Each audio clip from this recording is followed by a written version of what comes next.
Welcome, Ranger fans, to our midweek coaches show. I'm joined once again by Coach Craig Worstifer and Coach Jeff Shin, our two coordinators for our football program. And we're going to talk a little bit about our last week's win over Judson in the regular season finale. Of course, visit with Coach Patton again about what else is going on in Smithson Valley Athletics, and then talk a little bit about next week's bi-district football game against the Reagan Rattlers. So first we'll go back. We'll go back to last Friday night. Went out to D.W. Rutledge Stadium, where we've played a number of times, played the Judson Rockets, who we've played a number of times, and just like many of those other times, it was a barn burner. Yes, sir. Yeah, barn burner. It was a wild and crazy night. Yeah, tough on your blood pressure, and for old guys, kind of tough on your nerves. But a back and forth game, highly competitive. Very physical game, as we've come to expect playing those guys, and they got great tradition. They've got good players, good coaches. Their kids and their fans have an appreciation for the game, and hopefully some of ours do too. I believe they do. And Coach Westford will start with Judson's offense against our defense. It didn't take long for 30 to get going. No, sir. Yeah. Second play of the game, he went 75 on us. And now, the only reason he went 75 is because that's all he needed. That's all he needed, yeah. If he'd have needed 105, he'd have got that too. Yes, sir. Yeah, we weren't catching him. He, like we knew, was very fast, very talented. He got loose on us a few times throughout the night. Right. Gave up way too many explosives for our liking, but our kids made some plays when they needed to. They did. We kept hanging in there, and eventually got them stopped enough times to win the game. Well, that's what you're looking for. The notion or the idea that you'll go to Judson and you'll just stonewall them. They won't make a first down.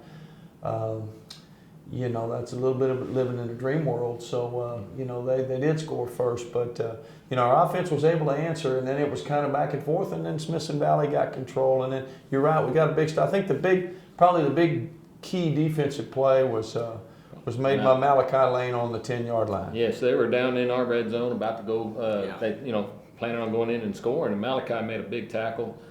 Forced a turnover. Blake Bowman almost scooped and scored it. They caught him right as he was scooping it. But that was a big turnover because that got him stopped. And then our offense, did what our offense did great all night. They ate a lot of clock up and kept the ball away from those guys. Right.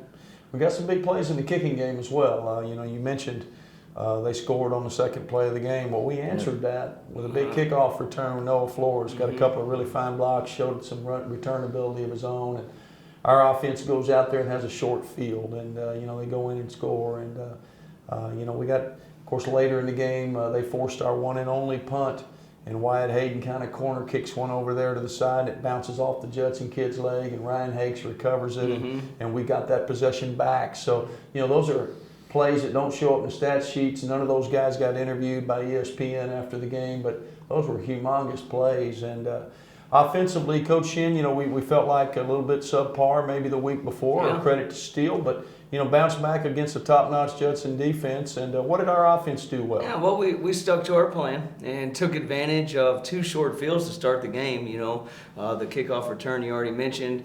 I was very happy with the way that we just went down, and when we get a 40-yard field, we got to take advantage of it. Well, then Frash had another kick return after the field goal, and we did the same thing, had a great start, and had guys just step up and make plays. Maverick made some big catches. Dylan Domel had some big catches on fourth down, third downs. McDonald had a big catch.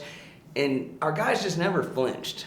Just being on the sideline with them, they knew it was a fight, and it was going to be 4 quarters, and we came out on top. So I was very pleased with that, and probably we didn't score on the last drive we had, but that was a long, I'm not sure, it was about 80-something yards, just to run the clock down and get them to where they had to, at the end of the game, had to go. They had to go 90-something yards with 30 seconds and no timeouts. So that was a big deal. Even though I think it was a first down, I don't know about that spot. If we didn't have a replay, we might have got that. That's right.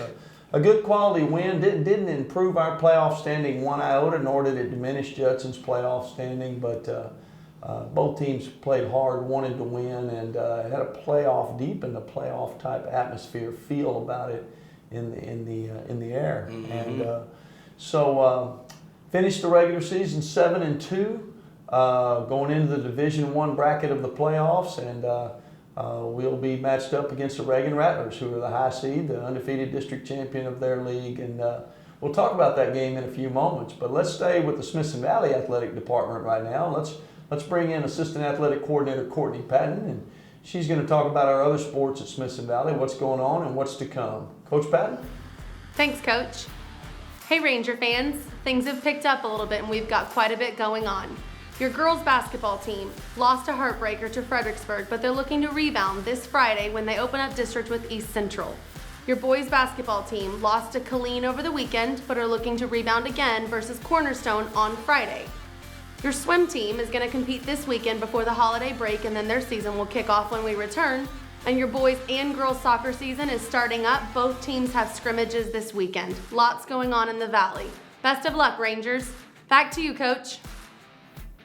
So you can see we got a lot going on besides football in the playoffs, and then it won't be long before we got our soccer matches heating up, and then here we go with swimming, and it won't be long before soccer, baseball, softball, golf, tennis, some of the spring sports go. So getting to be that time of year. Of course, we're approaching the Christmas break. Normally in our playoff history, when we're still playing this particular week, then we are talking about a semifinal opponent, somebody out of the Houston area to play in the 5th round. In this unusual COVID year, instead, we are talking about a by-district opponent, and the Reagan Rattlers have a well-deserved fine reputation in football this season, certainly no exception. And they come into this game 9-1. They went 8-0, ran the table in their district.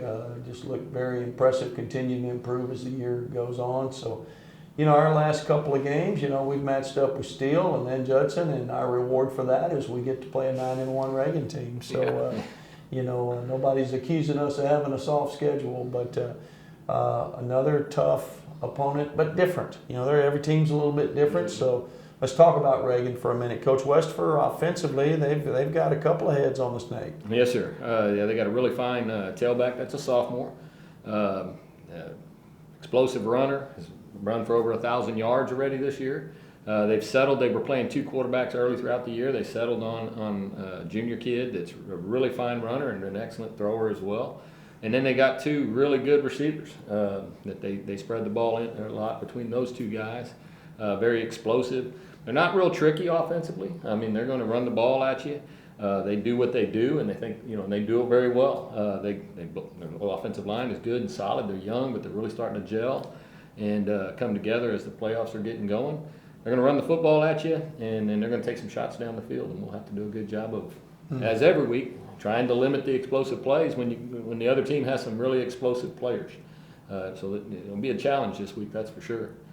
Hopefully one of these days we'll play a team that doesn't have those guys. Yeah, that would be nice. Yeah. Apparently this is not the week for that, though. So defensively, maybe as good and solid a unit as when we've gone up some good ones. But what jumps out at you, Coach Shen, about their defense? Yeah, just gap sound, and they're able to play some coverage with it.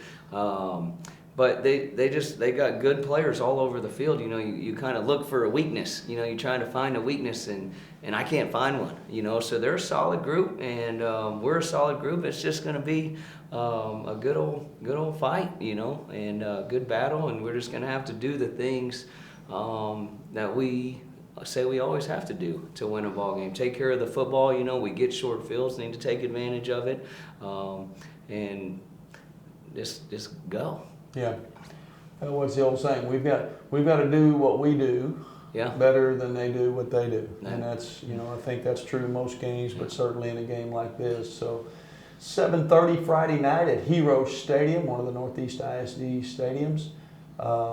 Game will be televised, of course. If you can't make it in person, it will be televised live on the Rangers Network for all our subscribers.